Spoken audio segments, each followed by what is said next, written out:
आज हमको पढ़ना है प्रिज्म। प्रिज्म के लिए कितनी चीजें पढ़नी है देखिए। वर्ण विक्षेपण, एक तो ये पढ़ना है क्या है वर्ण विक्षेपण। दूसरा पढ़ना है विचलन कोण, एंगल ऑफ डिविएशन। तीसरा पढ़ना है अल्पतम विचलन कोण, एंगल ऑफ मिनिमम डिविएशन। और चौथा पढ़ना है प्रिज्म के पदार्थ का अपवर्तनांक, refractive index of A prism. जिस मटेरियल का बना है उसका अपवर्तनांक पढ़ना है। और बहुत ही महत्वपूर्ण क्वेश्चन है, और ये कभी कभी 5 नंबर का आता है, ध्यान रखना। अब देखिए हमारे पास प्रिज्म है, ये देखिए ये प्रिज्म है। ये वाली फलक दिख रही है आपको, ये वाला सरफेस दिख रहा है, कैसा है लगभग आयताकार है। ऐसे ही ये वाला दिख रहा है, ये भी, और ये तीसरा। इसमें से क्या होता है, एक जो सरफेस होती है घिसी रहती है, दो सरफेस क्या होती है रिफ्रैक्टिंग सरफेस होती है, अपवर्तक फलक होती है। और ये दो सरफेस, ये देखिए ये जिस एंगल पर मिल रही है, ये वाला कोण है प्रिज्म का कोण, दो अपवर्तक फलकों के बीच बनने वाला कोण। ये देखिए ऊपर वाला हेड है, ये ट्रायंगल शेप में है, और ये बेस है नीचे, ये देखिए ये भी ट्रायंगल शेप में है। ये है हमारा प्रिज्म। इस प्रिज्म के लिए हमको क्या पढ़ लेना है, वर्ण विक्षेपण। सबसे पहले वर्ण विक्षेपण पढ़ते हैं। देखिए इस प्रिज्म की एक रिफ्रैक्टिंग सरफेस पे हमने व्हाइट लाइट भेजी,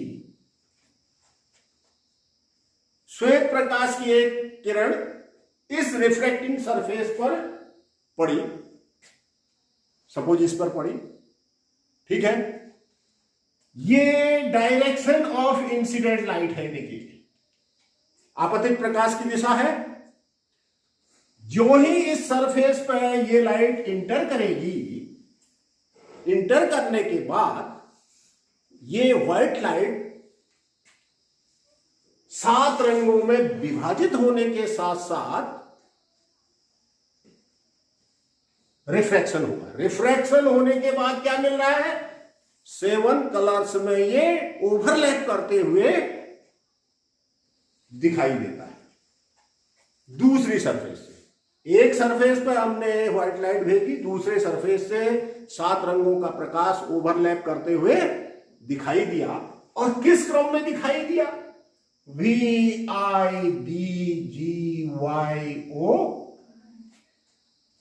बेस की तरफ, नीचे की तरफ कौन वाला लाइट है, वॉयलेट वाला, और ऊपर की तरफ कौन है, रेड कलर का।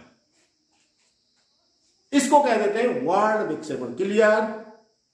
जब श्वेत प्रकाश को प्रिज्म से गुजारा जाता है, किसी एक अपवर्तक फलक पर प्रवेश कराया जाता है, तो अपवर्तन के बाद दूसरी फलक से देखने के बाद वह 7 रंगों में विभाजित होकर के ओवरलैप करते हुए दिखाई देता है। इसको कह देते हैं वर्ण विक्षेपण, ठीक है। ध्यान ये रखना है, इसके लिए हम 4-5 चीजें हमको ध्यान होनी चाहिए। जो दृश्य प्रकाश होता है लगभग एवरेज में आप याद रखना 4000 एंगस्ट्रॉम से लेकर के 8000 एंगस्ट्रॉम इसकी वेवलेंथ होती है। सबसे कम ये 4000 एक्चुअली नहीं है, ये 3800 एंगस्ट्रॉम के आसपास होता है, आप एवरेज में याद रखना 4000। और जो रेड लाइट होती है उसकी वेवलेंथ 8000 के आसपास का मतलब 7600 7800 के आसपास होता है। एवरेज में आपको याद रखना है 4000 एंगस्ट्रॉम से 7000। अब देखो नीचे की तरफ जो वॉयलेट कलर है बेस की तरफ, इसकी वेवलेंथ कम। 5 चीजें लिखना। Number 1, lambda V is less than lambda R। ये पढ़ा हुआ है, मतलब बैगनी की तरंग दैर्ध्य क्या हुई, सबसे कम, लाल की तरंग दैर्घ्य, लाल रंग के प्रकाश की तरंग दैर्घ्य सबसे ज्यादा। दूसरा देखो, ये इस दिशा में हमको दिखाई देना चाहिए, रंगों में विभाजित होने के साथ साथ क्या हो रहा है, इसका विचलन भी हो रहा है। विचलन में अभी विचलन कोण पढ़ेंगे। सबसे ज्यादा विचलन डेल्टा भी, बैंगनी का विचलन सबसे ज्यादा हो रहा है और लाल का विचलन सबसे, मतलब विचलन कोण अभी पढ़ना है। विचलन कोण का मतलब आपतित प्रकाश और निर्गत प्रकाश के बीच बनने वाला कोण होता है। ये आपतित प्रकाश हुआ, ये लाल रंग का प्रकाश ऐसे निर्गत हो रहा है, तो ये विचलन कोण हुआ लाल रंग के लिए, ये वाला। और बैंगनी रंग के लिए विचलन कोण ये वाला हुआ बहुत ज्यादा। Delta V is greater then delta R। दो चीज होगी। तीसरी चीज, जो स्पीड होती है, सबसे ज्यादा स्पीड होती है लाल की और सबसे कम स्पीड होती है बैंगनी की। ठीक है, V लिख देता हूं मैं, वैसे तो C होती है इसकी चाल, परंतु रंगों की चाल में थोड़ा सा डिफरेंस आ जाएगा। V is less than VR, मतलब रेड की चाल ज्यादा और बैंगनी की चाल कम। एक चीज, दो चीज, तीन चीज। चौथी चीज देखना, जो आवृत्ति होती है, फ्रीक्वेंसी, वो सबके लिए सेम। फ्रीक्वेंसी सेम लिख लो, न्यू, सबके लिए समान।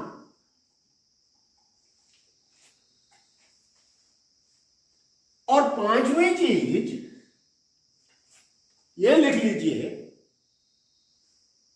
अपवर्तनांक, रिफ्रैक्टिव इंडेक्स जो होता है, N V is greater than N R। बैंगनी का अपवर्तनांक सबसे ज्यादा और लाल का अपवर्तनांक सबसे कम। कितनी चीजें, ये पांच चीजें याद रखेंगे आप। ठीक हो गया जी। ये हो गया आपका वर्ण विक्षेपण। वर्ण प्रिज्म द्वारा श्वेत प्रकाश का रंगों में विभाजित होना, वही वर्ण विक्षेपण। अब आइए विचलन कोण। ये देखिए विचलन कोण, ये प्रिज्म था हमारा, ये देखिए प्रिज्म है ये। इस प्रिज्म को कह दिया PQ, इसका एंगल हो गया A। इस प्रिज्म की एक अपवर्तक फ्लक पर प्रकाश की एक किरण आई, इंसिडेंट रे हुई है, आई। इसका मूल मार्ग ऐसे है, ऐसे जाना चाहिए इसको, ऐसे नहीं जाएगा। क्या होगा, यहां से रिफ्रैक्शन होगा, अपवर्तन होगा। अपवर्तन के बाद ये यहां से यहां तक अंदर ही अंदर सीधी निकल गई। ये वाली रे क्या होगी, रिफ्रैक्टेड रे, अपवर्तित किरण।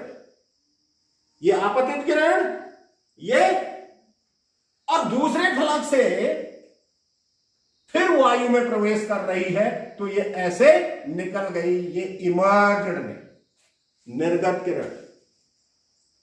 विचलन कोण का मतलब होता है, एक लाइन लिख लीजिए, विचलन कोण का मतलब आपतित किरण तथा प्रिज्म से निर्गत किरण के बीच बनने वाला कोण, विचलन कोण। आपतित किरण और प्रिज्म से अपवर्तन के बाद जो निर्गत हो रही है किरण, उस निर्गत किरण के बीच बनने वाला कोण, वही हुआ विचलन। दो चीजें समझ में आ गई, वर्ण विक्षेपण और विचलन कोण समझ में आ गया। किसी को कोई दिक्कत? अब सुनना, एक पढ़ते हैं हम अल्पतम विचलन कोण। लिखिए अल्पतम विचलन कोण, इसको मैं हटा रहा हूं।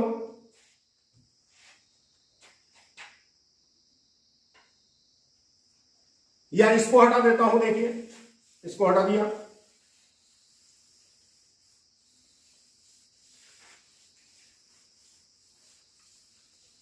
अल्पतम विचलन कोण लिखिए। यदि प्रिज्म पर विभिन्न आपतन कोणों के लिए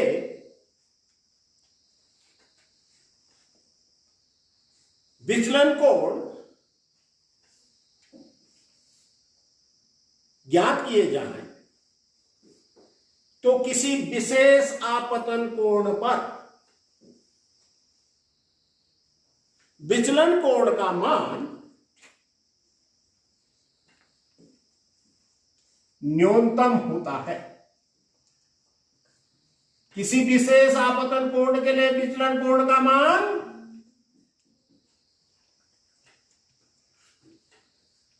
न्यूनतम होता है। उस विचलन कोण को अल्पतम विचलन कोण कहते हैं। ये देखिए, ये आपतन कोण आई और ये विचलन कोण डेल्टा, एंगल ऑफ डिविएशन है, ये इंसिडेंट एंगल है। हम प्रिज्म की एक फलक पर अलग अलग कोणों पर प्रकाश को आपतित करें। ध्यान से सुनिएगा। माना हम 30 अंश से शुरू करें, 30, 35, 40, 45, 50 अप टू 100। मान लें जब हमने आपतन कोण 30 रखा, विचलन कोण माना 46 डिग्री। आपतन कोण का मान बढ़ाया, इस आपतन कोण का मान बढ़ाएंगे, आपतन कोण का मान बढ़ाएंगे, 30 से कितना कर दिया 35, माना विचलन कोण हो गया 42 डिग्री। फिर हम इंसिडेंट एंगल कितना करें 40, मान ले विचलन कोण आ गया 37। फिर इंसिडेंट एंगल 45 करें, मान ले विचलन कोण कितना आ गया, माना 41 आ गया। फिर आपतन कोण 50 करें, ये प्रैक्टिकल भी है आपका। आपतन कोण और विचलन कोण के बीच ग्राफ खींचकर आपको प्रिज्म के पदार्थ का अपवर्तनांक निकालना है, अभी पढ़ना है उसको। 50 कर दिया, माना ये 45 आ गया। ऐसे ही 55 करोगे, माना कुछ और आ गया। अब हम ग्राफ खींच देते हैं। आपतन कोण और विचलन कोण के बीच ग्राफ खींचेंगे। ये देखिए, इधर आपतन कोण एंगल ऑफ इंसिडेंट ले लीजिए और इधर विचलन कोण डेल्टा ले लीजिए। आपतन कोण हमने 30 से शुरू कर रखा है, तो यहां 25 से शुरू करना। 25, 30, 35, 40, 45, 50, 55 अप टू 100। ठीक है। और विचलन कोण यहां 25 से ही शुरू कर देना, ऊपर को भी। ये 30, 35, 40, 45 अप टू 100। जब आपतन कोण 30 है तो विचलन कोण कितना है 46 के आसपास। जब 35 है, विचलन कोण कितना हो गया, थोड़ा कम हो गया, 42 हो गया। जब आपतन कोण 40 है, तब विचलन कोण 37 हो गया। जब आपतन कोण 45, तब ये 41 के आसपास चले गया। और जब आपतन कोण 50 हो गया तो ये 45 पे आ गया। तो इस प्रकार का एक आपतन कोण और विचलन कोण के बीच ग्राफ खींचा तो ऐसा ग्राफ मिल जाएगा। ये देखिए, इस आपतन कोण पर विचलन कोण का मान न्यूनतम है। ये देखिए, इसी को हम क्या कहेंगे, इसको कहेंगे अल्पतम विचलन कोण डी। कितना, यह है डी 37। इस इंसिडेंट एंगल के लिए जो एंगल ऑफ डिविएशन है वो मिनिमम है, इसी को हम अल्पतम विचलन कोण कह देंगे। आपतन कोण और विचलन कोण के बीच ग्राफ खींच करके हमको ऐसी आकृति मिलेगी। इस आपतन कोण पर विचलन कोण का मान क्या है? न्यूनतम है। कितना है? 45। जब ये 40 जब है, ये 40 है आपतन कोण, तब विचलन कोण कितना है? 30। इसको क्या कह देंगे? अल्पतम विचलन कोण। ये भी क्लियर? अब देखिएगा, अल्पतम विचलन कोण भी हो गया। यदि प्रिज्म के पदार्थ का जो एंगल है, मतलब प्रिज्म का जो एंगल ए है, अल्पतम विचलन कोण डी है, तब प्रिज्म के पदार्थ का अपवर्तनांक क्या होता है? n बराबर sine A plus D upon 2 upon sine A by. ठीक, इसको निकालते हैं तेजी से। देखेगा, एक चीज और समझ लीजिए, एक चीज और समझ लीजिए।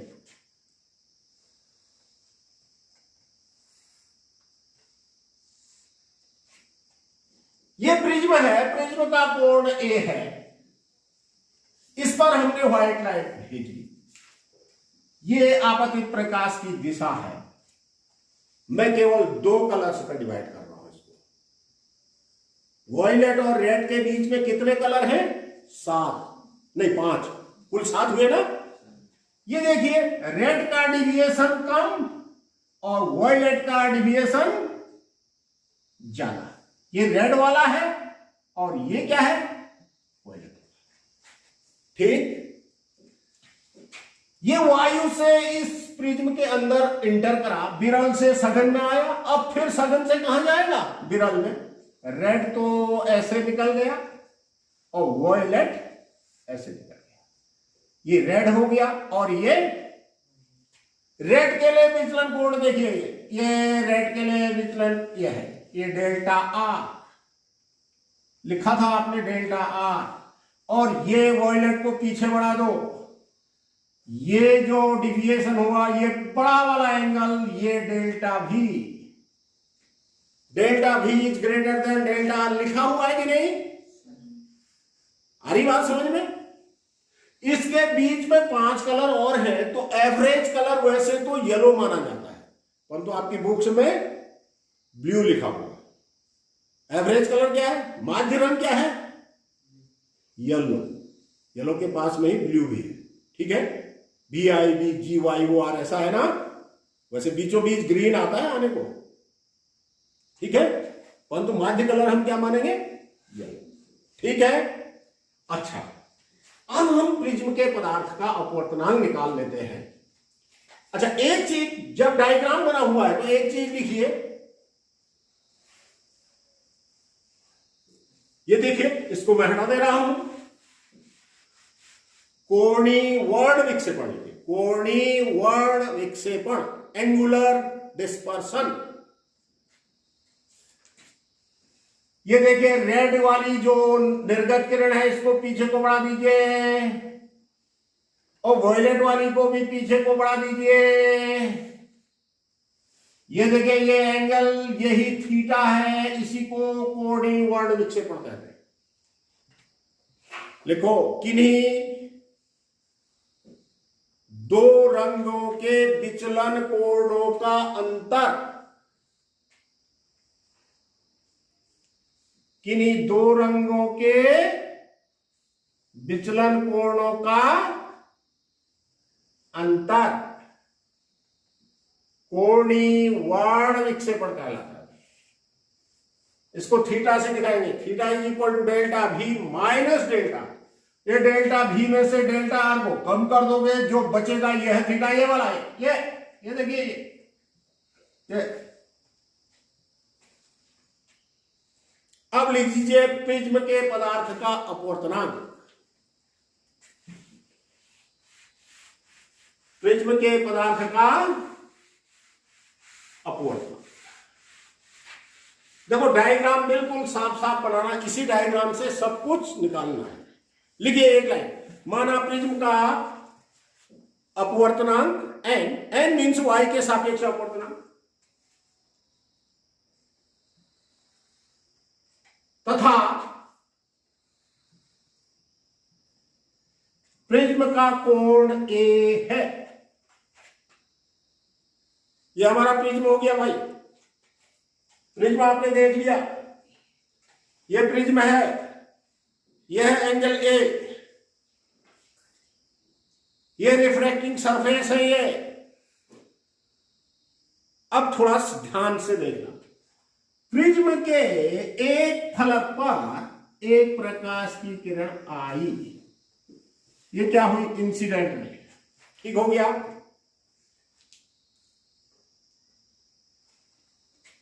इसको मैं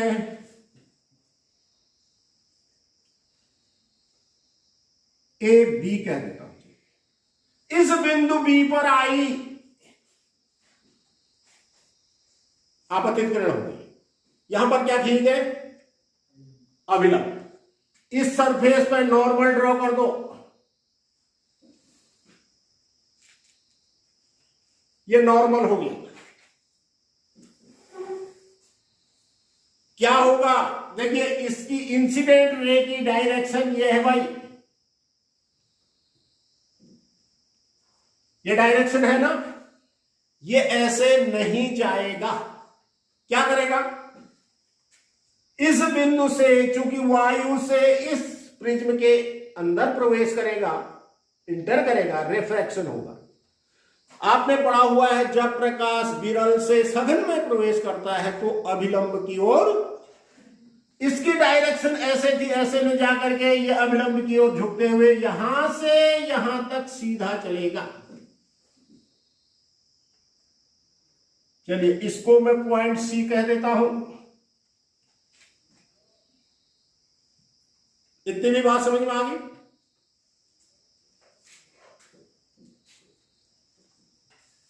अब ये दूसरे फलक पर आया, अब क्या करेगा ये सघन से विरल में जाएगा, जाएगा। फिर से यहां पर क्या खींच लोगे? फिर से नॉर्मल ड्रॉ कर लोगे।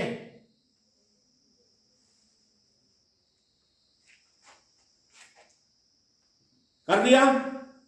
अच्छा इसको अब कैसे जाना चाहिए था? यदि प्रिज्म ही होता तो सीधे जाता ना, ऐसे ले जाकर के ये अभिलंब से दूर हटते हुए,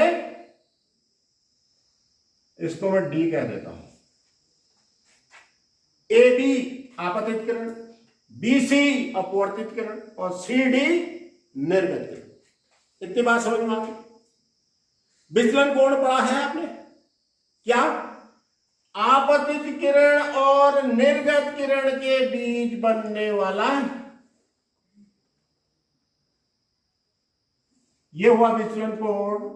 चलिए अल्पतम विचलन की स्थिति है तो इसको डी से ही दिखाएंगे। ठीक हो गया? मान ले प्रिज्म का कोण ए है। अच्छा ए बी सी, ए और डी यहां आ रहा है तो मैं इसको पी कह देता हूं, इसको क्यू कह देता हूं, इसको मैं आर कह देता हूं और इसको मैं एस कह देता हूं। P Q R S. P Q आपतित किरण, क्यू आर अपवर्तित किरण और आर एस निर्गत किरण। ठीक हो गया? इतनी बात सबकी समझ में आ गई? अब देखना जरा ध्यान से, ये डायग्राम थोड़ा बड़ा बना लेना। चलिए इसको मैं ओ कह देता हूं और इसको मैं ओ डैश कह देता हूं।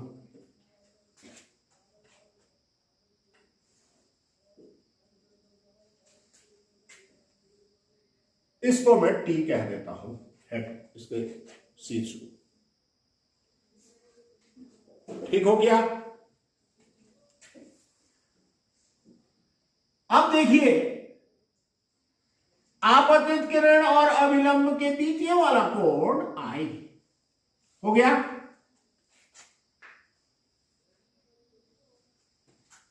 ये पूरा एंगल भी क्या हुआ, ये पूरा एंगल भी क्या हुआ, आई। ये आई तो ये भी, ये आई है तो ये पूरा भी आई हुआ। ये देखो ये नॉर्मल है ना, ये 90 हुआ कि नहीं, अरे ये 90 हुआ कि नहीं। मान ले इस वाले कोण को हम पहले फलक पर आई, ये पहले फलक पर आई, ये वाला कोण मैं आर कह देता हूं, हुआ आर।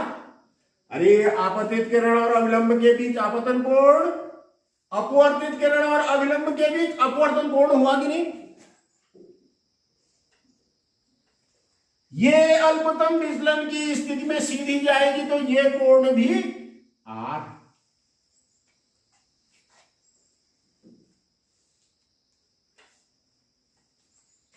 ठीक हो गया। इस एंगल को देखिए, ये ऊपर वाला, ये वाला एंगल, ये कितना हुआ, ये पूरा एंगल था आई, आई में से आर कम कर दोगे तो ये आया आई माइनस आर आया। चलो यहां नहीं दिख रहा है तो मैं इधर लिख दे रहा हूं आई माइनस आर। कौन वाला एंगल, ये वाला एंगल,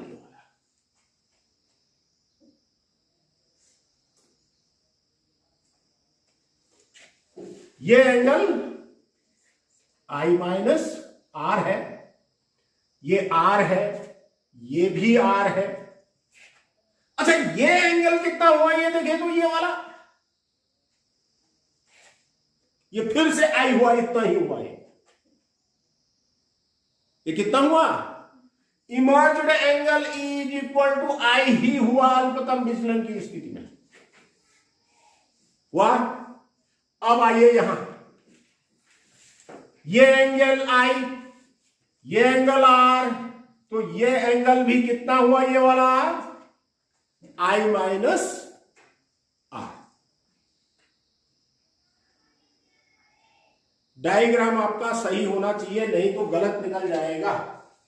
आइए लिखिए, अल्पतम विचलन की स्थिति में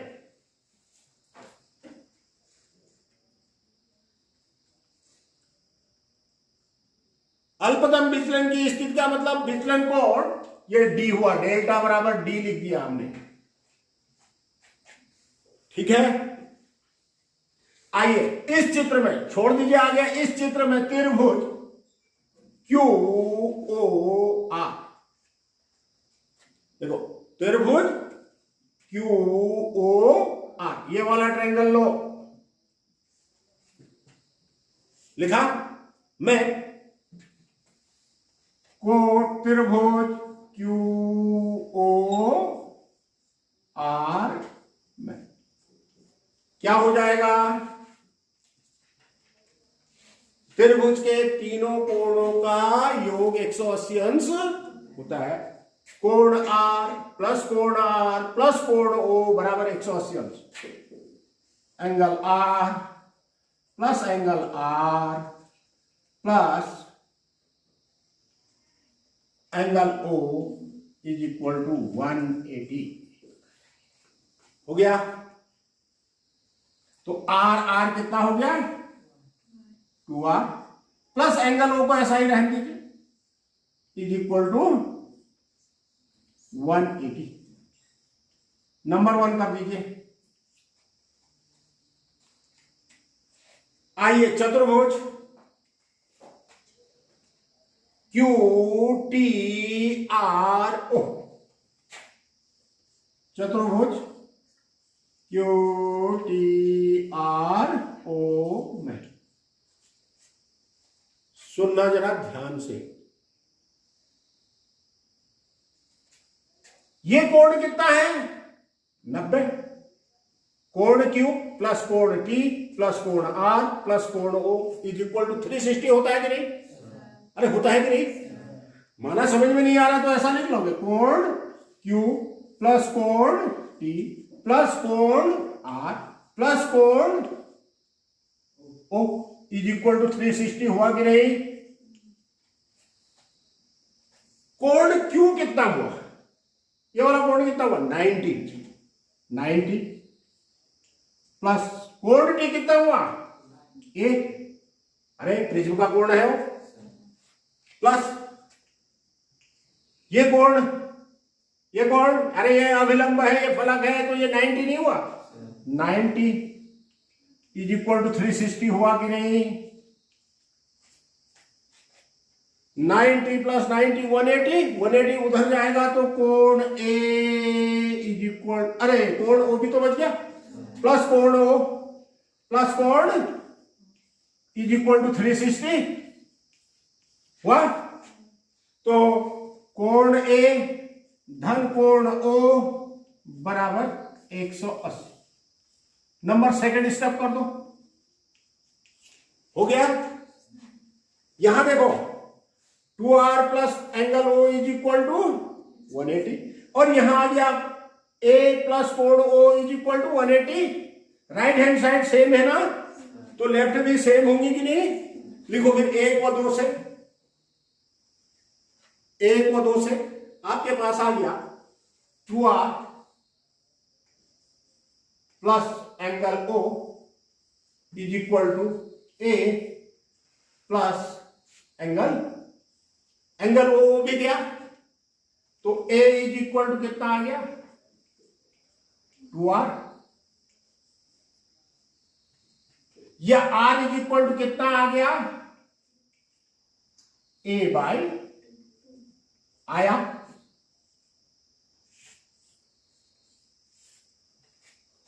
हमने एंगल ऑफ रिफ्रैक्शन निकाल दिया, मिनिमम डिविएशन की स्थिति, ध्यान रखना, अल्पतम विचलन की स्थिति। अल्पतम विचलन क्या होता है वो पढ़ लिया है, पहले ग्राफ में पढ़ा ना। अब सुनिए, पुनः त्रिभुज, इसमें क्यू ओ डैश आर, त्रिभुज क्यू ओ डैश आर में फिर से ये देखो, ये एंगल है आई माइनस आर, ये एंगल भी है आई माइनस आर। त्रिभुज के दो अंतः कोणों का योग तीसरे शीर्ष पर बाहर की ओर बने बहिष कोण के बराबर होता है। तो आई माइनस आर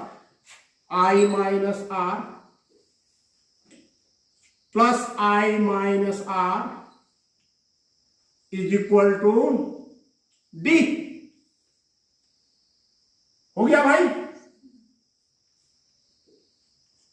ये समझ में आ गया? 2i minus 2r is equal to d. 2r का मान कितना है?